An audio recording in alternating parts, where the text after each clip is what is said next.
En cette période de transition saisonnière, les premiers labours ont commencé en attendant les premières pluies. Et au niveau du ministère de l'Agriculture, des dispositions sont envisagées pour poursuivre la politique publique d'appui au développement rural.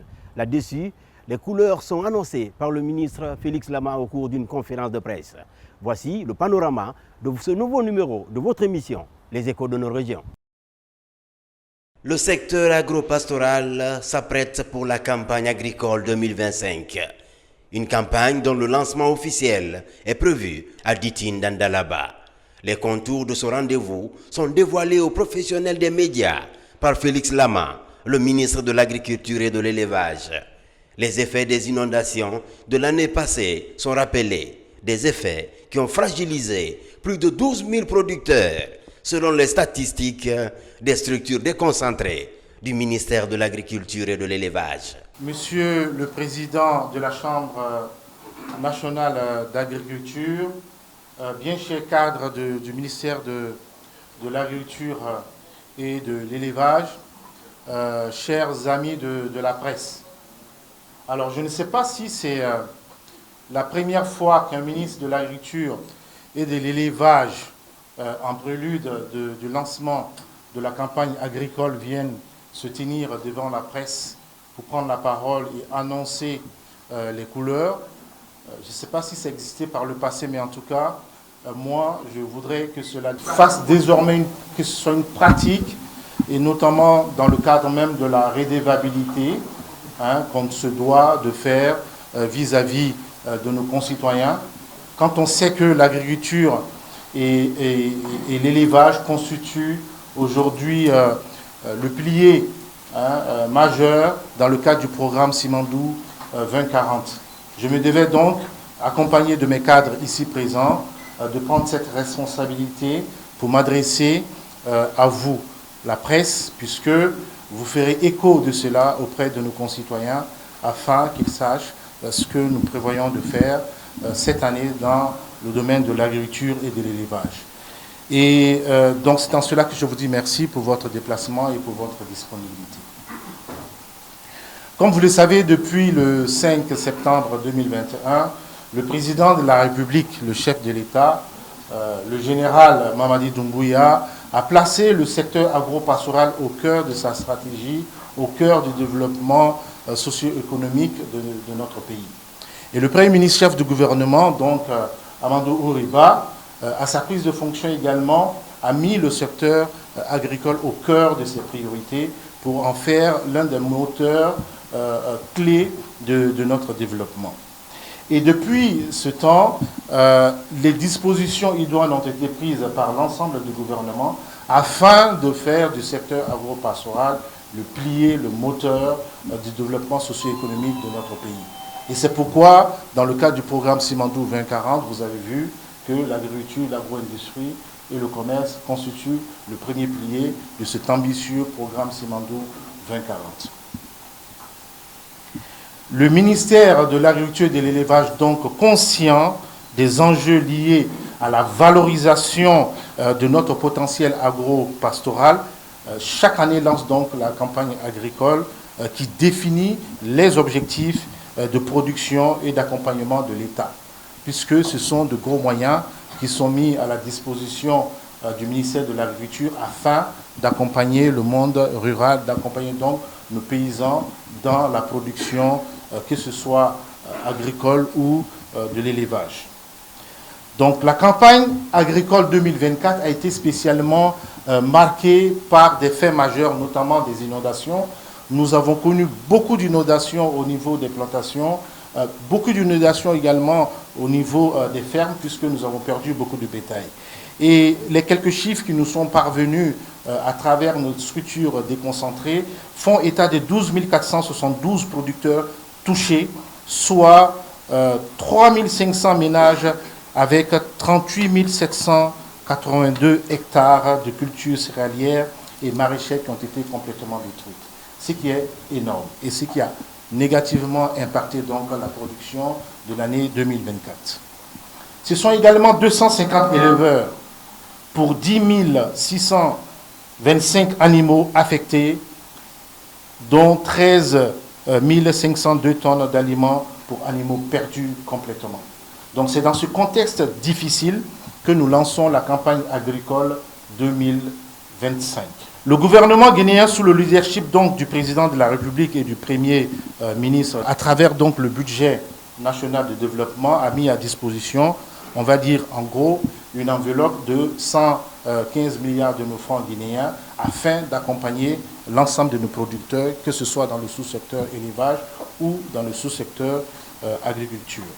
Ce lancement de la campagne agro-pastorale est une invite et un signal fort pour fédérer l'ensemble des acteurs du secteur à soutenir la production agro-pastorale de notre pays et impulser une dynamique de développement durable.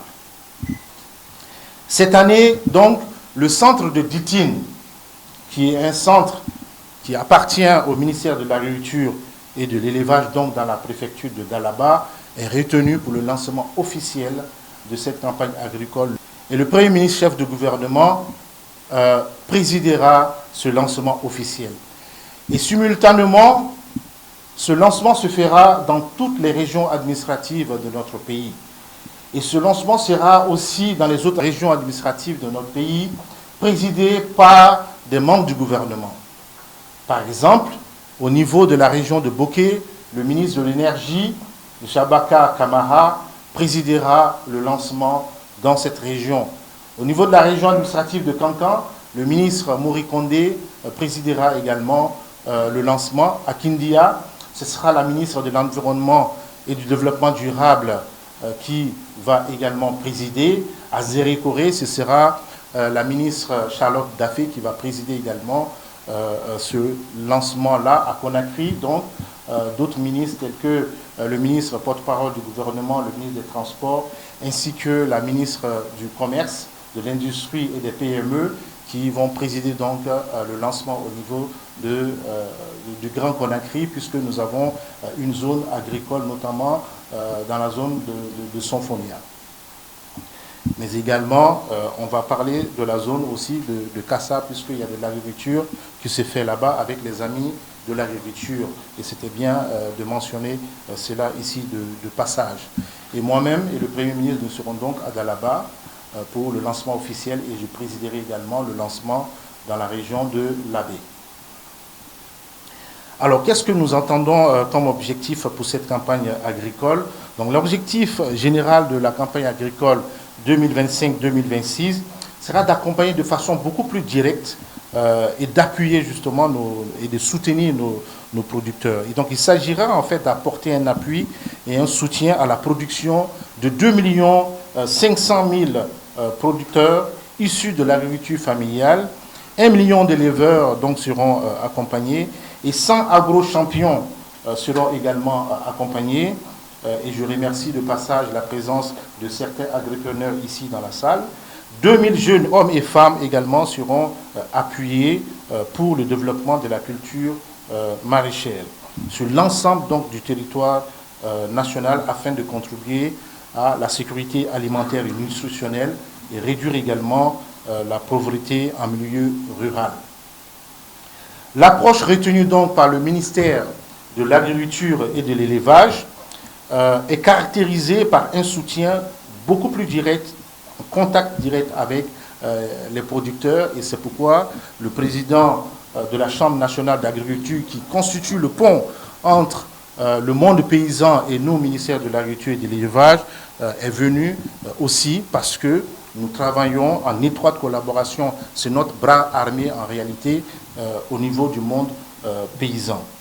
Donc, ce sera une approche directe, vraiment en contact avec les producteurs. Pour une campagne agricole réussie, l'aspect aménagement des terres cultivables a été pris en compte cette année.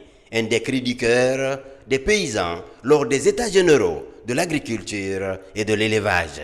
En plus de cela, cette campagne agro-pastorale 2025 mettra un accent particulièrement sur le soutien aux fédérations de producteurs, que ce soit les agriculteurs et les éleveurs, la mise en place d'un plan de restructuration des différentes filières porteuses, en tout cas pour notre pays, notamment la filière fonio, la filière anacarde, la filière café-cacao, la filière mangue, la filière viande bétail et la filière porcine, etc. Il y a d'autres filières aussi, mais pour le moment, nous avons retenu ces filières prioritaires. Un comité de relance d'ailleurs et de restructuration de ces différentes filières a déjà été mis en place, donc il travaille déjà d'arrache-pied avec la Chambre nationale d'agriculture.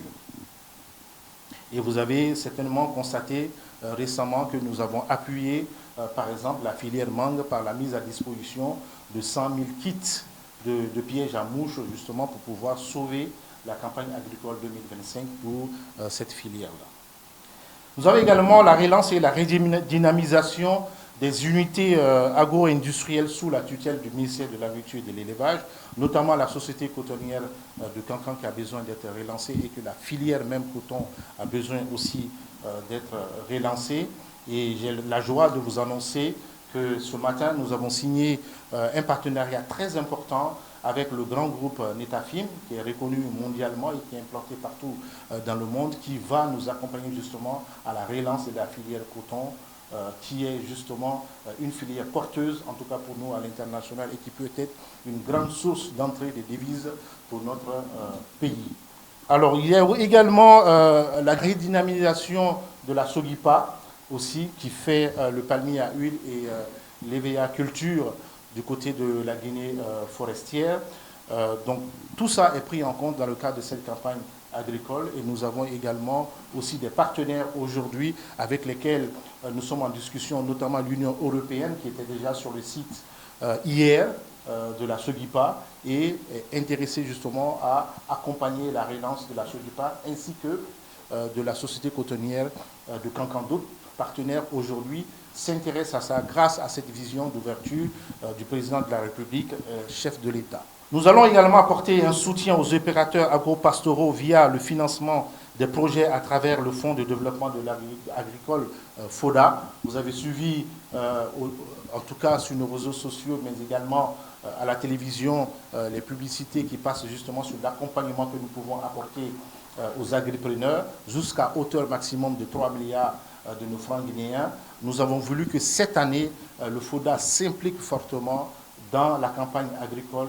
2025-2026 en permettant justement aux jeunes agripreneurs, hommes ou femmes ou personnes vulnérables, de pouvoir bénéficier d'accompagnement pour réaliser leur projet agricole ou leur projet de l'élevage, en tout cas au niveau de la Guinée. Donc c'est tout un mix d'accompagnement que nous apportons cette année dans le cadre de la campagne agricole 2025-2026.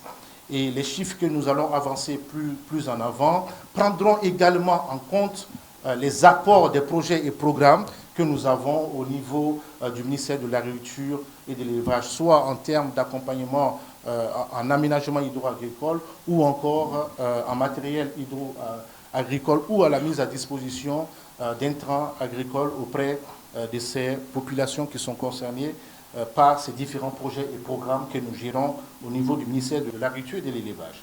Nous avons également l'amélioration des conditions de stockage, de conservation et de transformation des produits agro-pastoraux. Nous avons initié au niveau du ministère, avec la direction nationale du conditionnement, un projet et dont les études vont être lancées très incessamment pour l'installation de 40 chambres froides d'ici la fin de la campagne agricole 2025-2026 afin de conserver, ou en tout cas, mieux conserver les produits qui sont issus de l'agriculture.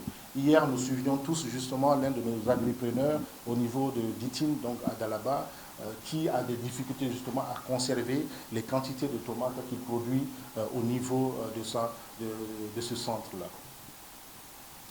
Alors, nous allons également renforcer les capacités opérationnelles de nos différentes directions régionales et préfectorales au niveau déconcentré, donc au niveau des 8 régions administratives non seulement, mais également au niveau des 33 préfectures de notre pays. Donc de façon plus chiffrée, qu'est-ce que le gouvernement cette année apporte aux différents producteurs, que ce soit pour l'agriculture et l'élevage? Alors, nous allons pouvoir mettre à disposition pour cette campagne agricole 2025-2026, 14 000 hectares d'aménagement hydro-agricole disponibles qui vont être exploités. Et ça, c'est quelque chose de grand qu'il faut véritablement applaudir et féliciter pour notre pays. C'est pour nos populations que nous faisons, c'est pour nos paysans que nous le faisons. 14 000 hectares d'aménagement hydro-agricole opérationnel, donc au bénéfice de 9 337 producteurs à travers le pays pour une production attendue de 42 000 tonnes de riz. Ça déjà c'est plausible. Et nous avons pour ambition chaque année de pouvoir réaliser des aménagements hydro-agricoles. Parce que suite aux États généraux de l'agriculture et de l'élevage, l'une des recommandations principales issues justement de ces États généraux, de ces concertations, et qui vient directement de nos paysans, c'est eux-mêmes qui le disent, aménager nos terres. Nous avons beaucoup de potentiel en terres agricoles, 13 millions d'après les derniers chiffres qui ont été annoncés, mais qui ne sont pas aménagés. Nous avons des paysans qui veulent travailler la terre, qui veulent s'y mettre, mais la difficulté c'est que ces terres ne sont pas aménagées.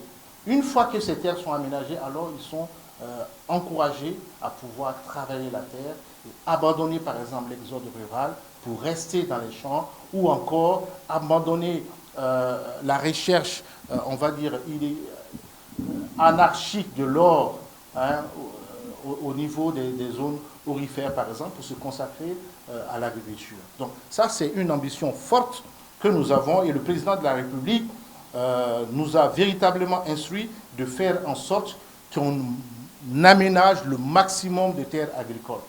Et le groupe dont je viens de vous parler, avec lequel nous avons signé le partenariat, le groupe Netafim, est le premier groupe dans le monde dans l'irrigation moderne. Dans donc les aménagements hydro-agricoles, c'est le premier groupe dans le monde. Nous devons travailler avec justement ces partenaires-là pour pouvoir former ici nos équipes, faire les transferts de compétences pour que nous soyons à même de pouvoir continuer à réaliser ces types d'aménagements hydro-agricoles. Nous allons également mettre à disposition 4 057 tonnes de semences de riz certifiées pour une superficie de 57 960 hectares et une production attendue de 144 900 tonnes de riz au profit de 38 640 ménages ruraux, soit plus de 193 200 paysans, ce qui est aussi considérable. Nous allons également mettre à disposition, durant cette campagne 2025-2026, 1595 tonnes de semences de maïs certifiées. Ça fait partie des spéculations prioritaires. Après la céréalerie, nous avons le maïs aussi, beaucoup consommé dans notre pays, tant pour l'alimentation des volailles, mais également pour nous-mêmes humains. Donc 1595 tonnes de semences de maïs certifiées pour une superficie de 63 800 hectares et une production attendue de 159 500 tonnes de maïs au profit de 127 600 ménages ruraux, soit plus de 638 000 paysans. Nous allons également mettre à disposition 188 000 tonnes de semences de pommes de terre certifiées pour une superficie de 294 hectares et une production attendue de 13 230 tonnes de pommes de terre au profit de 1470 ménages ruraux, soit plus de 7 350 paysans. Aussi, nous allons mettre à disposition 122 tonnes de semences de culture maraîchère pour une superficie de 244 000 hectares et une production attendue de 1 220 100 tonnes de production maraîchère au profit de 488 000 ménages ruraux, soit plus de 2 440 200 paysans. Nous savons que la culture maraîchère est cette culture-là qui approvisionne au quotidien nos marchés. C'est là que nos mamans, nos sœurs et nous-mêmes allons pour faire justement les achats pour pouvoir cuisiner à la maison. C'est ça qui nous nourrit, on va dire, tous les jours. Donc nous devons continuer à développer la culture maraîchère à travers tout notre pays. Cette année, par exemple, on a constaté sur le marché qu'il y avait un peu des manques, par exemple, au niveau du gombo, par exemple, que les gens ont constaté. Par contre, en revanche, nous avons constaté qu'il y avait beaucoup de tomates qui étaient sur le marché. Donc, ce qui avait pour conséquence de réduire donc, le prix de la tomate sur le marché. Et à contrario, au niveau du gombo, on a vu une augmentation au niveau du prix. Donc, nous travaillons déjà à tout ça. Alors, sans oublier d'autres appuis, hein, à l'image des 3 200 000 sémenceaux d'Ignam déjà disponibles et remis à la Fédération Ignam, et 20 000 boutures de manioc, ou encore les 50 000 tonnes de semences certifiées d'arachide également disponibles. Donc ça, ce sont des accompagnements que nous avons déjà mis à disposition. Au niveau de la filière avicole, par exemple, vous avez vu récemment que nous avons accompagné les 95 victimes impactées de la grippe aviaire avec plus de 6 000 intrants agricoles, hein, plus de 6 000 aliments pour volailles qui ont été mis à leur disposition, et 500 000 poussins, hein, qui ont été commandés et mis également à leur disposition pour la relance justement de leur ferme, et d'autres accompagnements en enveloppe également qui seront remis par le FODA et en partenariat avec la Banque mondiale à travers le projet PEDAG, le projet de développement de l'agriculture commerciale en Guinée. En complément des semences certifiées, il sera mis également à la disposition des producteurs 26 132 tonnes d'engrais NPK, 3 528 tonnes d'urée, 4 000 tonnes de potasse, 3 000 litres d'engrais foliaire et 4 tonnes de cristaux. Tout ce que je vous cite là sont déjà en train d'être livrés peu à peu à travers l'ensemble du territoire. 574 932 litres d'herbicide total, 350 583 litres d'herbicide sélectif, 3 985 000 doses de vaccins également seront disponibles pour la santé animale, 6 000 tonnes de semences fourragères et kits, intrants zéro-techniques pour l'élevage, 232 tracteurs également sont disponibles pour réaliser le labour au niveau des différentes cultures. 295 motoculteurs également sont disponibles pour les labours. 151 moissonneuses batteuses également seront disponibles pour la phase récolte, parce que c'est toute la chaîne qu'il faut regarder. Tout cela pour réduire la pénibilité de l'agriculture au niveau des paysans. Parce que labourer 2 hectares à la main et labourer 2 hectares avec un tracteur ou un motoculteur, voyez le gain de temps que cela peut représenter pour nos paysans et la productivité que cela peut engendrer. Donc c'est très important que nous continuions justement à aller vers la mécanisation de notre agriculture. Et c'est dans ce sens que j'ai la joie aussi de vous annoncer que ce matin, nous avons signé un MOU, enfin un protocole d'accord, d'entente, avec un groupe aussi qui s'appelle TechPro, qui va travailler rapidement en PPP pour pouvoir nous permettre d'avoir une grande flotte d'équipements agricoles afin d'aider nos paysans à aller vers une modernisation de notre agriculture et donc plus de productivité de notre agriculture. Alors, nous allons également mettre à disposition 540 décortiqueuses de riz. Donc ça aussi c'est très important dans cette phase-là, notamment avec nos mamans, parfois qu'on trouve en train de piler le riz dans des mortiers. Donc il faut réduire tout ça, réduire toute cette pénibilité afin d'augmenter la production au niveau rural. Dans le cadre du développement du secteur de l'élevage, notamment pour l'amélioration de la production et la productivité des filières animales, il sera mis à la disposition des éleveurs 300 tonnes d'aliments de bétail pour leur engraissement, pour engraisser 5000 bovins, 200 tonnes d'aliments pour engraisser 25 000 petits ruminants et 450 tonnes d'aliments pour l'alimentation de 500 000 volailles. et la relance, dont je venais de vous le dire, des 95 fermes qui ont été retenues après l'épidémie de grippe aviaire. Nous allons également mettre à leur disposition 200 tonnes d'aliments concentrés pour 5000 porcs pour ceux qui sont dans la filière porcine. Et nous allons faire l'insémination de 1000 vaches dans les élevages en voie d'intensification également, c'est très important. Et nous allons procéder à la vaccination de 3 995 000 animaux contre les maladies animales prioritaires et zoonotiques. Il est important de nous rassurer que ce que nous mangeons, ce que nous avons dans nos assiettes est sain. C'est très important. C'est pourquoi nous accordons une priorité à la santé animale. Puisque autant la santé animale est bonne, autant notre santé elle est bonne. Donc il y a un lien de fait, de causalité entre santé animale et santé humaine. C'est très important et c'est pourquoi dans le cadre de cette campagne, nous allons pouvoir mettre à disposition ces 3 985 000 vaccins. Nous estimons qu'avec tout cet accompagnement, nous pouvons nous attendre à une augmentation de la production agricole de cette année.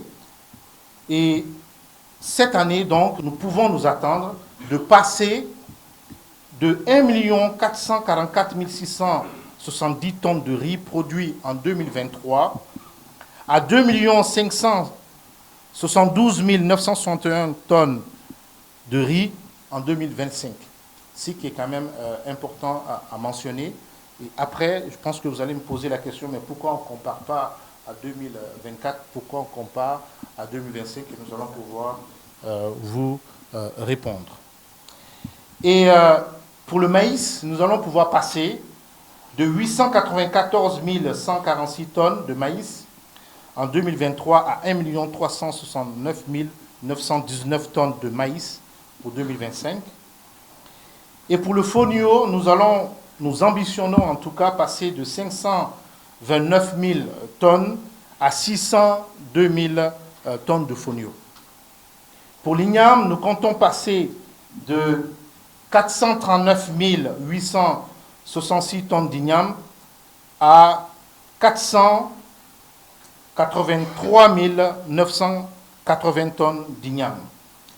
Et pour la pomme de terre, nous comptons passer de 533 000 tonnes de pommes de terre à 824 000 tonnes de pommes de terre pour 2025.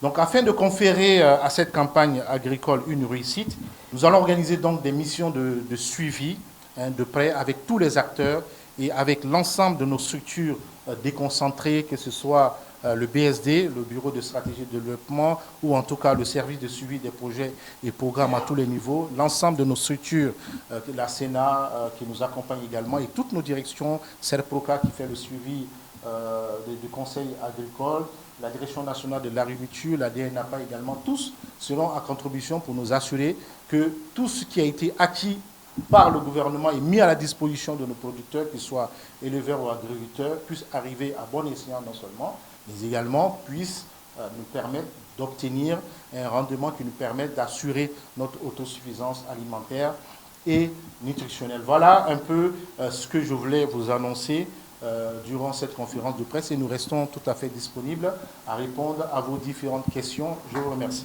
Au cours de cette conférence de presse, aucune question n'a été esquivée par le ministre Félix Lama et ses cadres. Un tour d'horizon global du développement rural. Un tour d'horizon qui a aussi touché les préoccupations de conservation des produits agricoles périssables, de recherche agronomique et de relance des unités agro-industrielles. Sans oublier le soutien de la filière avicole après la grippe aviaire. Pour offrir aux producteurs des prix rémunérateurs et tenir compte de toutes les préoccupations du développement rural à l'échelle nationale, les autorités s'engagent à accompagner le développement rural sur toute la chaîne de valeur. Et bientôt, vous aurez les échos de toutes ces activités du monde rural à l'intérieur du pays par le biais de votre émission, Les Échos de nos régions.